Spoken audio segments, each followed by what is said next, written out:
what is the impact on labor, right?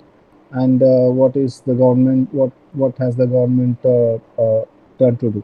Obviously, when the COVID pandemic started, right, what happened? There was a lockdown. When there was a lockdown, uh, there were mostly casual labor, right, who suffered to a great extent. What exactly happened when there was lockdown? The people had to move from here and there. They're stuck, right? Especially in the urban areas. See, we have a lot of urban casual workers. There is a lot of immigration that happens from rural areas to urban areas because because people migrate with the hope that there is possibility, the probability of finding work is more in urban areas, right? So this urban area mein, there is urban casual workers who account for almost 11% according to official figures, right? It could be a lot more, you know, but yes, 11.2% according to workforce. So all these have suddenly become vulnerable. But you brought out there's a lockdown that was brought out. When you have a lockdown, your companies doesn't work, in your factory in which you are working doesn't work, your establishment, that establishment doesn't work, right? And you cannot move back to your home, and wherever you're staying you cannot find food, right? You cannot find other resources, so what do you do, right? So there's this there is huge impact on this labor market when the COVID-19 started, right? Uh, uh, the document says there is very limited data on interstate migration and employment in informal sectors, because informal sector, one problem is that there are no reliable records, right?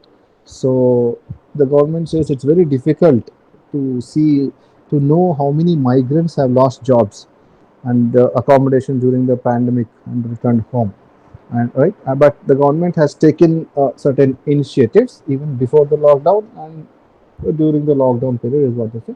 And again, very important one, Atmanirbhar Bharat Rojgar Yojana, right? This is touted to be the Atmanirbhar Bharat 3.0, right? Which uh, it was proposed to pay all the employees and employers' contribution, right, towards EPF in respect of new employees and establishment. So it is specifically saying that the government will contribute towards the EPF, right, Employee Provident Fund, right, in respect of any new employees that are being so a company takes provides new employment. The government said we will provide a part of the EPF that you have to provide to your employee. The government was you know offering that, and only employees of 12% of wages in respect of only employee share of EPF contribution will be again 12%. So all this is basically government says, whatever you are paying as the part as employment provident fund to your people who are employed, and keep in mind it's the new employees, right? So you are creating employment opportunities. So to those new employees, if you are paying employment provident fund, we will pay a part of it, right? That is 12% each, is what the government said, right? And if you're recruiting people who lost their jobs in COVID-19, we'll again provide, right? And the condition is that establishment should be employing more than 1,000 people, right? So there are specific conditions that the government puts when put when they say this, and this is very important to mention when you put your answers. It's not just saying government was willing to contribute some 12% of wages or whatever, but you have to mention the conditions also. And another thing that the government brought out is the Rozgar Protsahan Yojana, Pradhan Mantri Rozgar Protsahan Yojana, right? Uh, it was launched in 2016. Government was paying 8.33% of the employer EPS contribution for all sectors in respect of new employers. The same thing is mentioned again here, that the government was already paying 8.33%. Right now, it has been increased to 12%. Right. Uh, so this thing we can mention, and a recent one, Pradhan Mantri's Garib Kalyan package. right?